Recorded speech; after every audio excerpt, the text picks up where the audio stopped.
All right, so I think I'll open by saying I really don't want to do this.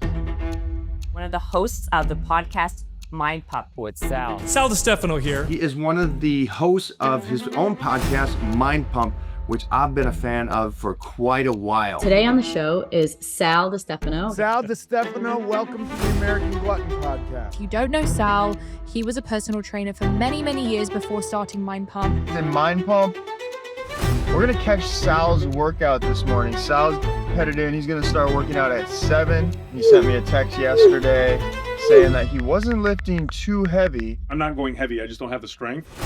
Expect him to lift more weight than most humans alive.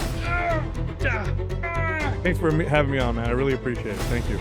My perception of you is you are giving away an idea for free that is about perspective on health and fitness, which, you know, if people just listen to what you're saying, it's like a magical gift. I've learned so much about gaining muscle, strength training. What I love about him mostly is there's a lot of experience. A lot of experience. All right, let's do this. At the top of that is your ultimate value. That's your God. What it is that we place as the highest good, that which is placed above us as our guiding star, as the thing that pulls us forward into its good, is indistinguishable from a God. Just like a God, that supreme value will drive us towards it, will subjugate all things to it, and the type of attention it will receive will be indistinguishable from worship. If you don't consciously worship something of real good value, unconsciously what it's probably going to be is either money or power or pleasure or fame. For me, this is my own personal story. Becoming a real Christian really only happened about 7 months ago. But up until then, it's a struggle. Yeah, That's really recent. yeah. This was What changed? Man, I've been searching for a long time. I was an atheist, hardcore. I would have debated anybody that God didn't exist. And then I eventually became agnostic because, make a long story short, I realized how arrogant I was. Like, I'm pretty damn arrogant to say there is no God, absolutely. What do I want to worship? What should I consciously worship? And then look at that. Maybe it's God. I think that's the best point, best one. But maybe it's family, maybe it's connection, right? And then what you do is you consciously make decisions to serve this thing that you think is worthy of worship versus unconsciously worshiping something that's not worthy of your worship. That's going to lead you down the wrong path. I think that's a good place, to start. Yeah. For sure. Have you ever been in a place like that where you unconsciously Are you worship? kidding me, bro? Oh yeah, 100%. I mean, that's the story of my life. I don't want to do this series. I don't want to do this YouTube series. I'm wrestling with it.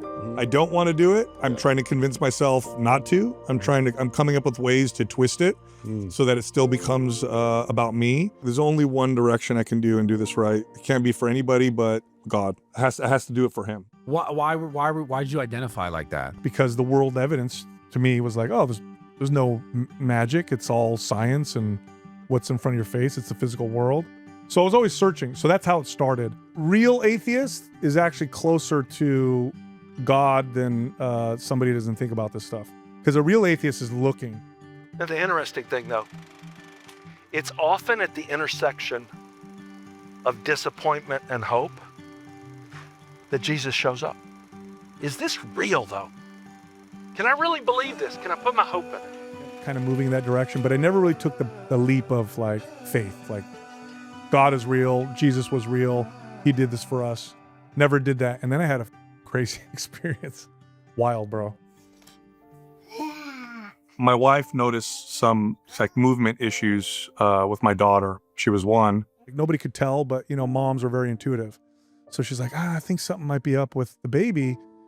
I'm going to take her to the doctors. Took her to the doctor. Doctor's like, I don't know. Let's have her see a neurologist. And the neurologist, she said there may be a chance of something called spinal tethering. And that's where the spine attaches really low on the sacrum.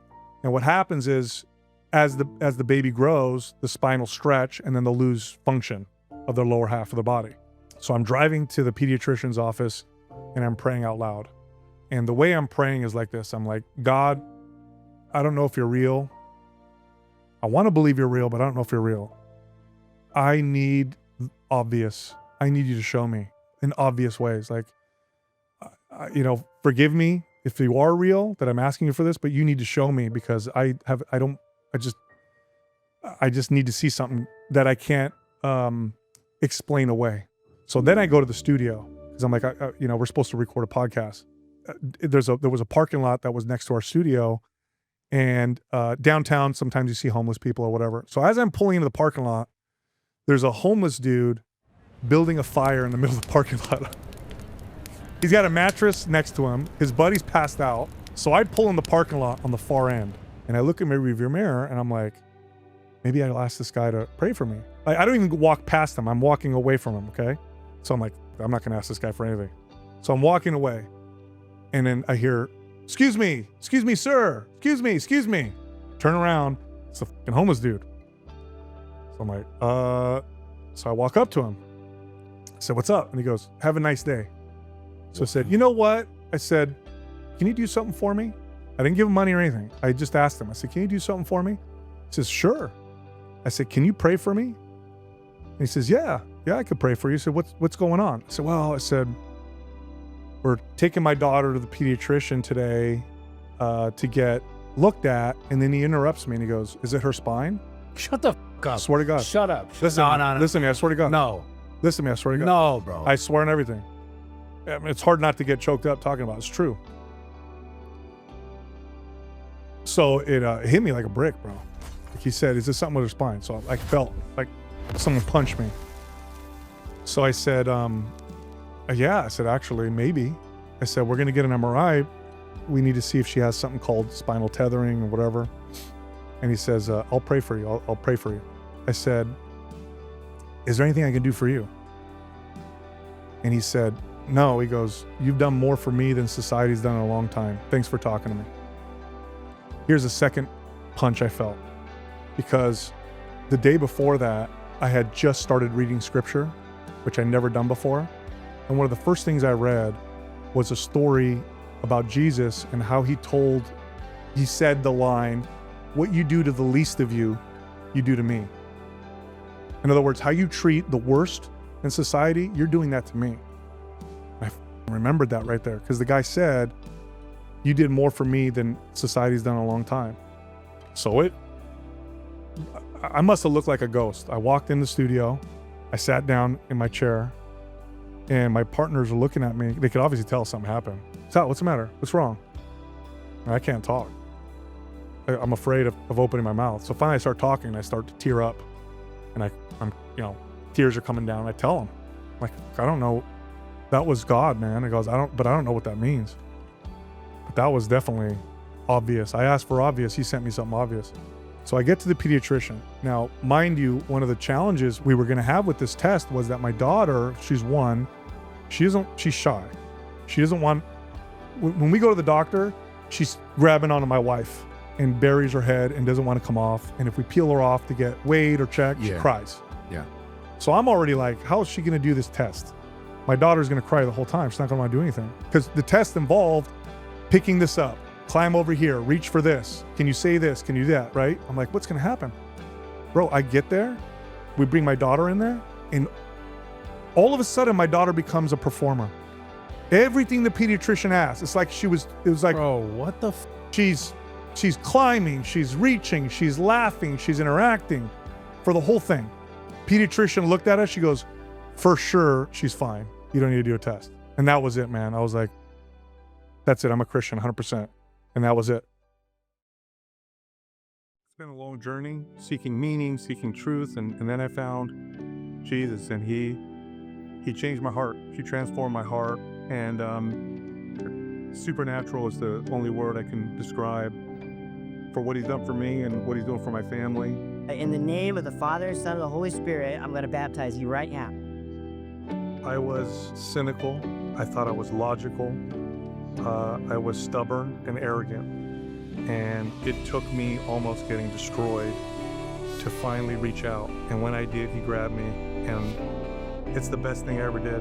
What we're convicted to do, what we like to do, what we don't like to do, continues to grow, and become more dare I say, Christ-like. And so I'm excited. I'm excited to see where this is going. I can't wait to continue maturing. It's the best thing I ever did. So if you're feeling that pull, reach out, watch what happens. He'll show you. I think I'll open by saying I really don't want to do this. So I've got a long history with working out, lifting weights. It's a very long, I guess, complicated relationship. It's brought me a lot of good things, and it's brought me a lot of challenges. So I guess I'll back up. I started doing this when I was 14. It was because I felt inadequate, skinny, and I fell in love with it because I was able to change things about me through this form of exercise or through this activity. It made me feel capable. But what developed over the years with that, and just was reinforced by the reactions or responses I got from people, and then by the work that I do, was just that this was not just a good thing, but it was the best thing. It did change my body. And then I became a trainer when I was 18, and I was good at it. And I was managing a fitness department 4 months into becoming a personal trainer. And then maybe a year later, I was a general manager running these big health clubs as a young kid. Through that process, did things to my body that weren't, definitely not healthy. Abused anabolic steroids, force-fed myself, prioritized workouts over things that are more important. And so it's been this kind of up and down kind of relationship and journey. And so I know it's there. I've known it's there for a long time. One of the things that's helped me is coaching, training other people. I guess it's helped me be able to help people with like body dysmorphia and stuff like that, because I can relate. But it wasn't until recently where I was really gonna tackle it. So I became a Christian recently, and following Jesus has changed a lot of things, everything for me. And he's been kind of peeling things away from me. And this is an idol that I don't want to let go of. So, Adam and Justin, they both did a series, and it was, fitness related. Adam was going to get, build muscle, burn body fat. Justin did his 315 overhead press. And so it was my turn, and I really didn't want to do one because I know that doing a fitness series is going to spin me out. I'm going to go further in the wrong direction with fitness. So I was like, I don't want to do it. And, but they kept, they're asking me, the business needs it. So I thought, what can this be about? And I'm like, well, I'll just be as honest as possible. And can I do this for, and this is going to be this is the struggle. How do I make fitness and workouts and lifting and all that stuff? How do I do that for God's glory? Not for mine, not for Mind Pump, not for friends or family, but like for him. And I don't even know what that looks like. It's something I love. It's a good thing. Obviously, the way I do it and where I put it makes it an idol, which makes it a bad thing. So I don't know what that looks like. So that's going to be that's the challenge. And 100%. I'm almost never nervous to do stuff like this, talk on camera or whatever. I've never. Since day one, when I've shot the first MAPS anabolic sales video, I just found myself really, really comfortable. Okay, I am really nervous for this. Yeah, because why am I nervous? I don't know what I don't know how he's gonna direct me. I don't know if I'm gonna be able to follow him. I think I'm afraid of what this might, I don't know. Is he gonna take it from me? Because if he did, that would be obviously the best thing, because that's what he does. But that would suck also. So yeah, so there's that. At the moment, my relationship with fitness, it's not like it was when I was a kid. It doesn't stem from body image issues like it did when I was a kid. I don't feel like I'm the skinny kid. I'm pretty comfortable with my body, but it does make me feel capable. It makes me feel more capable in life, in work, in everything. And that is me trying to control things and not giving things to God. While doing the show, we have all these supplement partnerships, and so I just take every supplement. Pretty sure that's a reflection of not a great relationship with fitness. I walk around with a supplement bag that the guys tease me about. Logically, I know that it's weird. We partner with hormone replacement therapy and peptide company, which gives me just unfettered access to peptides and all that stuff. So I'm, quote unquote, optimizing everything. And that word optimize is funny. You could fool yourself by saying you're optimizing everything. I'm on hormone therapy now.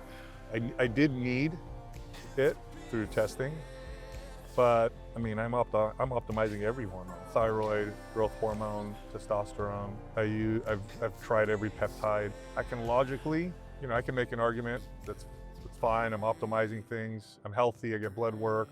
But as I read more of God's word in the Bible, as I talk more to some of my mentors, friends of mine that are pastors, what God's interested in is he's interested in heart posture, like where it's coming from. And that'll dictate the right actions. But so, what I mean by that is you could have what looks like a good action, but with the wrong heart posture. So like a millionaire giving $100,000 to help the homeless, but he doesn't want to help the homeless. He's doing it because he wants to look good. He wants to show it off on social media. That is different to God. It's not as pleasing to God. It's not doing things for the sake of these people that need the help or for God. It's for his own sake. It's so people think I'm great. Versus the poor woman who doesn't have much money, who gives $5 to a homeless person, but with a heart that wants to help.